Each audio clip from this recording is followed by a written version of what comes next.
دیوبندیوں کے 4 عالم اشرف علی تھانوی، قاسم نانوتوی، رشید گنگوہی، خلیل امبیٹوی اور ایک مرزا غلام احمد قادیانی، ماشاءاللہ، یہ 5 لوگوں کو ان کی کفریہ عبارات کے بنا پر مکے، مدینے اور دنیا بھر کے بڑے بڑے علماء نے کافر کہا ہے، اور جو ان کی ان کفریہ عبارات کو صحیح سمجھتا ہے وہ بھی کیا ہے؟ کافر۔ اب جو ان کو کافر نہ مانے، حسام الحرمین کی تصدیق نہ کرے، وہ چاہے پٹنہ کی خانقاہ مجیبیہ ہو، یا حیدرآباد کا جامعہ نظامیہ ہو، یا پاکستان کا ڈاکٹر طاہر الپادری ہو، یا اجمیر کے چرسی مجاور ہو، جو بھی اعلیٰ حضرت کی کتاب حسام الحرمین کی تصدیق نہیں کرے گا وہ صلح کلی ہے، سنیت سے باہر۔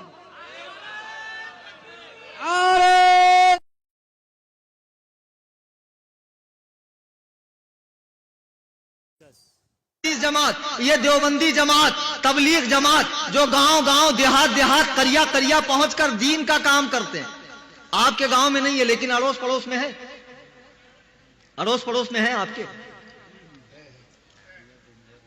یہ تبلیغ جماعت والے، ان کے علماء دیوبند، ہمارا ان سے اختلاف کہاں ہے؟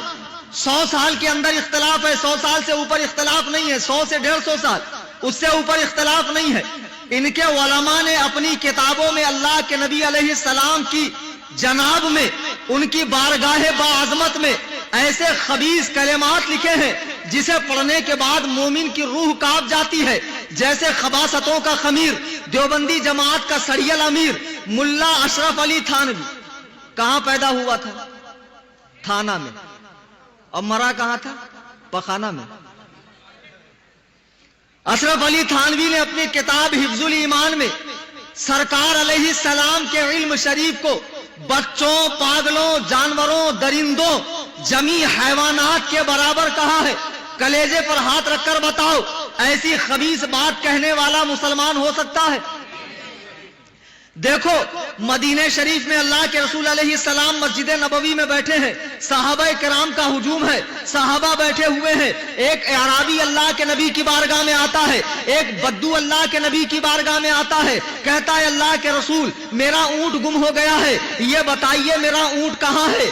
آنے کے بعد وہ سوال کرتا ہے، 2 لوگ اللہ کے نبی کی بارگاہ سے اٹھتے ہیں، یہ 2 لوگ مسلمان ہیں، نبی کے پیچھے نماز پڑھتے ہیں، رخ والضحیٰ کو دیکھتے ہیں، زلف واللیل کو دیکھتے ہیں، یہ دونوں مسلمان ہیں، یہ دونوں باہر نکل کر کہتے ہیں کیسا پگلا ہے، اگر اونٹ گم ہو گیا ہے تو جنگل میں تلاشنا چاہیے، کھیت کھلیان میں تلاشنا چاہیے، ارے نبی کو کیا معلوم اونٹ کہاں ہے؟ انہوں نے کتاب نہیں لکھی، انہوں نے مدرسہ قائم نہیں کیا، انہوں نے یہ عقیدہ قوم کو نہیں دیا کہ نبی سے زیادہ علم شیطان کو ہے، یہ نہیں کہا نبی جیسا علم بچوں، پاگلوں، جانوروں کو ہے، صرف اتنا کہا اگر اونٹ گم ہو گیا تو نبی کو کیا معلوم؟ یہ کہہ کر یہ لوگ واپس آئے تو بلبل سدرا حضرت جبریل امین قرآن کی آیت لے کر اتر رہے ہیں،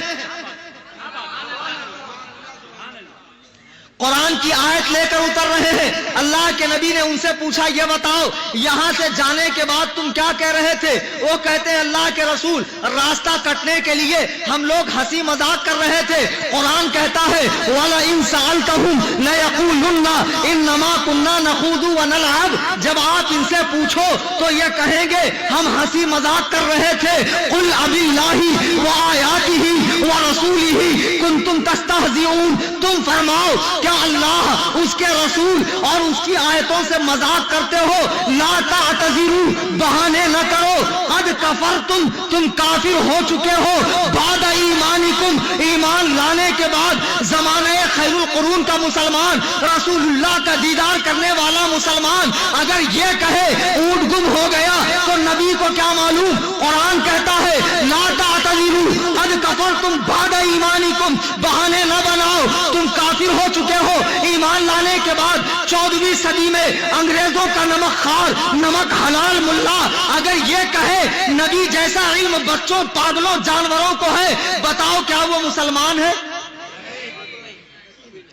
پیچھے والوں کا اس مسئلے میں کچھ اختلاف ہے کہ بھیا؟ ہو سکتا ہے یہاں بھی محقق لوگ بیٹھے ہوں، آج کل بڑے محقق لوگ پیدا ہو گئے، عجیب عجیب پیدا ہو گئے، ایک صاحب مجھ سے ٹکرائے، ٹکرانے کے بعد دہلی ایئرپورٹ پر تشریف لائے، ان کا وجود نامسعود جب میرے قریب آیا تو میں نے دیکھا جبل اللحم گوشت کا پہاڑ، معلوم پڑتا تھا کہ ہندوستان کے وزیر رزق و خوراک ہیں۔ بولے مولانا آپ کہیں دیکھے دیکھے لگ رہے ہیں؟ میں نے کہا دیکھا ہوگا۔ بولے آپ کا اس میں گری کیا ہے؟ آپ کا اس میں گری؟ میں نے کہا کلیم حنفی۔ بولے اچھا آپ وہی ہیں جو فون پر مناظرہ کرتے ہیں؟ تو میں نے کہا فون پہ مناظرہ کرنا حرام ہے، شرک ہے، ناجائز ہے، کیا ہے؟ بولے نہیں کچھ نہیں ہے، لیکن آج ہم سے بھی ہو جائے۔ تو میں نے کہا للہ یہ جگہ مناسب نہیں ہے، یہاں پر ہندو ہم دونوں کو مسلمان سمجھ رہا ہے، کہیں گا دو ملا آپس میں کیوں لڑ رہے ہیں؟ تو ایک کام کرو باہر نکلو تو تمہارے ذوق کے مطابق تمہیں سامان دیا جائے۔ نہیں بولے آج ہی ہو جائے، یہی ہو جائے۔ تو میں نے کہا ہو جائے تو آئیے، any time most welcome for ٹھکائی، لائیے تشریف۔ آئے صاحب، بولے مولانا وہ کیا ہے جو نہیں ملتا خدا سے جسے تم مانگتے ہو مصطفیٰ سے؟ تو میں نے کہا یہ کون سا مناظرہ ہوا بھیا؟ نہیں بولے جواب دینا پڑے گا آپ کو۔ وہ کیا ہے جو نہیں ملتا خدا سے جسے تم مانگتے ہو مصطفیٰ سے؟ میں نے کہا سن، وہ چندہ ہے جو نہیں ملتا خدا سے جسے تم مانگتے ہو سعودیہ سے۔ نہیں مانگتے، اتنے بڑے گدہ الذی ہیں، اللہ کے سوا کسی سے مانگنا شرک شرک شرک۔ سید صاحب بمبئی میں میرا پروگرام تھا، نارائن نگر میں 12 روز کا پروگرام ہوتا ہے، الگ الگ مقرر ہوتے ہیں، تو سب کو بولنے کا موقع دیا۔ جب میری باری آئی تو پولیس اسٹیشن میں جا کر بیٹھے، بولے اس مولانا کو ہم نہیں بولنے دیں گے، بولے یہ بہت گالی دیتا ہے اور اس کے پوسٹر میں بھی گالی لکھی ہے۔ پولیس والے نے ہم کو بلایا، کہا بھیا آپ کیوں گالی دیتے ہیں ان کو؟ میں نے کہا نا میں تو گالی نہیں دیتا ان کو۔ بولے یہ تو کہہ رہے ہیں کہ آپ گالی دیتے ہیں اور آپ کے پوسٹر میں بھی گالی لکھی ہے، آپ کی تقریر نہیں ہونے دیں گے۔ تو میں نے کہا کہاں گالی لکھی ہے؟ تو ایک پولیس والا مسلمان کھڑا تھا، اس نے پوسٹر پڑھا، بولے یہ شعر پڑھو اس میں گالی ہے۔ پولیس والے نے شعر پڑھا، نثار تیری چہل پہل پر ہزاروں عیدیں ربیع الاول سوائے ابلیس۔ تو ایک وہابڑا بولتا ہاں بس بس، ابلیس سے مراد ہم لوگ ہیں، ہم خود کہہ رہا ہے کہ ابلیس سے مراد ہم ہیں، ہم دیکھو ہم کو گالی لکھی کہ نہیں لکھی۔ تو پولیس والا کہہ رہا جب ابلیس سے مراد آپ لوگ ہیں تب تو بالکل صحیح، ان کی تقریر ہوگی اور ہونا چاہیے۔ علامہ نظامی صحیح کہتے تھے وہابی بولتا مگر سمجھتا نہیں، عقل تو ہوتی نہیں۔ ان کا عقیدہ کیا ہے؟ حضور مر کے مٹی میں مل گئے، عقیدہ ہے نا۔ یہاں کوئی واقعی میں عالم بیٹھا ہو جو درس نظامی کا ماہر ہو تو اس سے پوچھنا، عربی زبان کی ایک لغت ہے لسان العرب، اور لغت کسی مسلک کی نہیں ہوتی، متفقن علیہ ہوتی لغت، ڈکشنری۔ اس میں لفظ حضور کا معنی دیکھو، یہ کیا کہتے ہیں؟ نبی مر کے مٹی میں مل گئے۔ لسان العرب میں علامہ منظور افریقی رحمہ اللہ حضور کا معنی لکھتے ہیں قریب رہنے والا، پاس رہنے والا۔ یہ لوگ خود کہتے ہیں نا حضور صلی اللہ علیہ وسلم، گدھے کہتے بھی ہیں کہ قریب رہنے والے، اور پھر کہتے ہیں کہ مٹی میں مل گئے۔ یہی ان کے اندر ہے۔ علامہ نظامی فرماتے تھے وہابی بولتا ہے مگر سمجھتا نہیں، اور حقیقت ہے نہ ان کے بڑوں کے پاس عقل تھی نہ ان کے پاس عقل ہے۔ بک تو دیں گے، بکتے بھی نہیں ہے، بکتے ہیں۔ بک دیں گے لیکن معلوم نہیں کیا بکا۔ ایک صاحب بڑے تاؤ میں آئے، بولے مولانا آپ ہمارے پیچھے نماز کیوں نہیں پڑھتے؟ تو میں نے کہا تو مصیبت کون سی یار، میں تیرے پیچھے نماز کیوں پڑھوں؟ نماز کا وقت بھی تو نہیں ہے، تو ہے کون؟ بولے مولانا میں دیوبندی، میں دیوبندی۔ تو میں نے کہا سن، اللہ نے عورتوں کو 3 چیز نہیں دی۔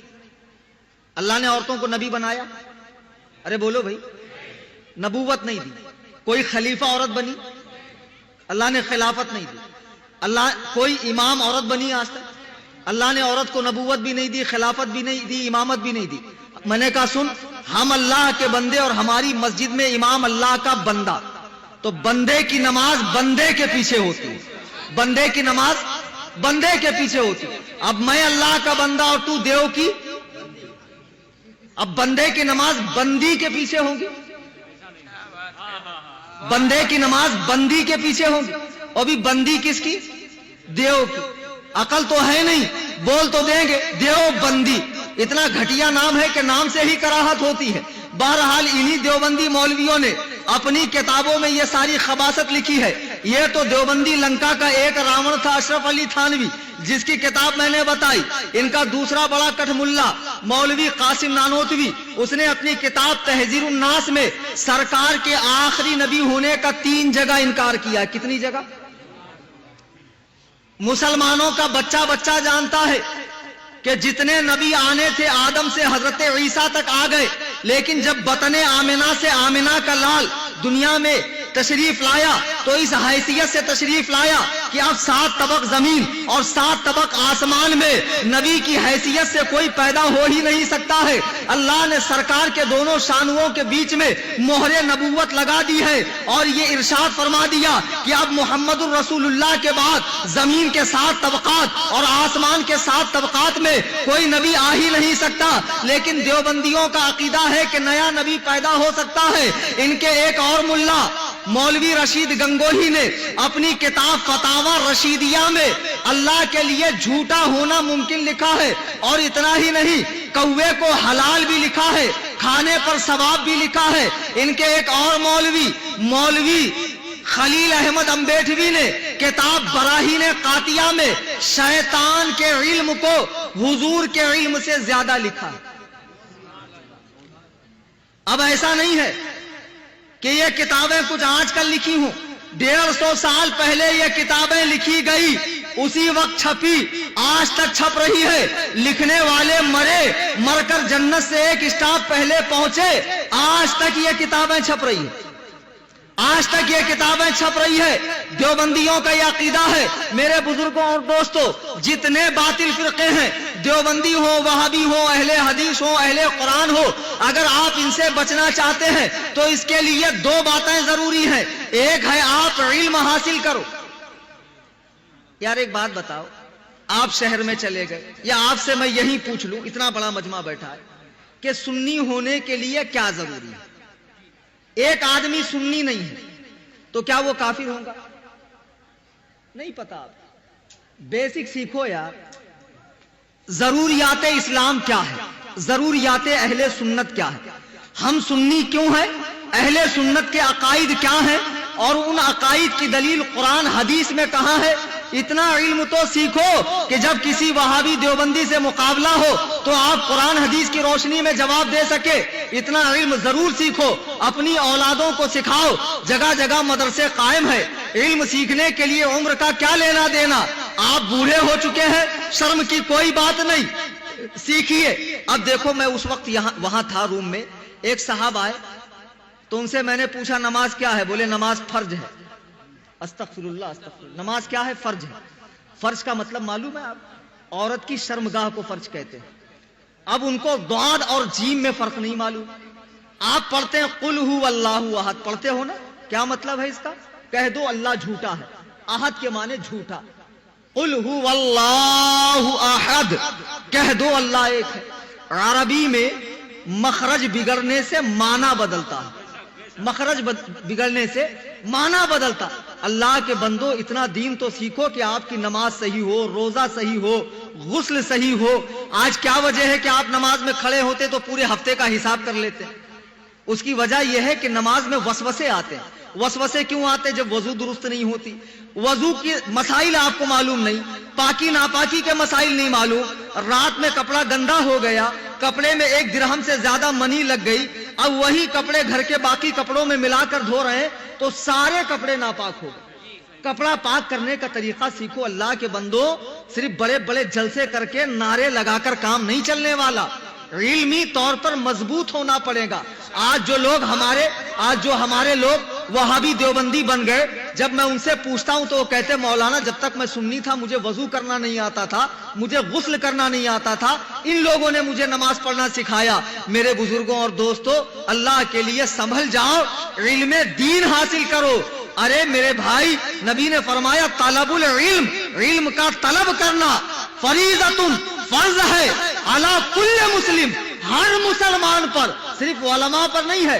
علماء زیادہ علم حاصل کریں گے، لیکن آپ اتنا علم تو سیکھو جس سے وضو، غسل، نماز روزہ حج زکات کے مسئلے درست ہو. ہم سنی کیوں ہیں؟ اہل سنت کے عقائد کیا ہیں؟ ہم مسلمان کیوں ہیں؟ مسلمانوں کے عقائد کیا ہونے چاہیے؟ کم سے کم اتنا معلوم کرنے کے لیے تو علم حاصل کرو کہ خالی نیاز کر کر کے پیٹ بڑا کرنا ہے. جیسے ہی اسد صاحب بیٹھے لوگ فوراً دوڑ گئے, پورا کھانا صاف کر دیا ہوگا, کھا کھا کے پیٹ بڑھا رہے. اللہ کے بندو, اللہ قربانی مانگتا ہے اور سنی بیچارہ بریانی مانگتا ہے. دین کے لیے قربانی پیش کرو اور خدا کے لیے قرآن کریم مخارج کے ساتھ پڑھو. میں یہ نہیں کہتا کہ آپ ڈائریکٹ ترجمہ کرنا شروع کر دیں, عربی لغت لے کر آئے اور لفظ کا ترجمہ کرنا شروع کریں. اتنا قرآن صحیح پڑھو کہ آپ کی نماز صحیح ہو جائے. آپ میں سے کبھی کسی نے کسی عالم کے پاس جا کر یہ کہا حضرت دیکھ لیجئے میری نماز کیسی ہے؟ کہا کبھی؟ نہیں کہا. کسی عالم کو 100 روپے 500 روپے دیے کہ حضور میری طرف سے رکھ لیجئے, میری نماز درست کروائیے. نماز کے تعلق سے ہم لوگ بہت غفلت کا شکار ہے. اللہ کے بندو ہوش میں آؤ. عشق نبی کا دعویٰ کرتے ہو, نبی فرماتے ہیں کہ نماز میرے آنکھوں کی ٹھنڈک ہے. آج یہی وجہ ہے کہ ہم لوگوں نے مسجدوں میں جانا چھوڑ دیا. وہابی دیوبندی ہماری مسجدوں پہ قبضہ کر رہے ہیں. نمازوں کی پابندی کیجئے, نمازوں کو صحیح کیجئے.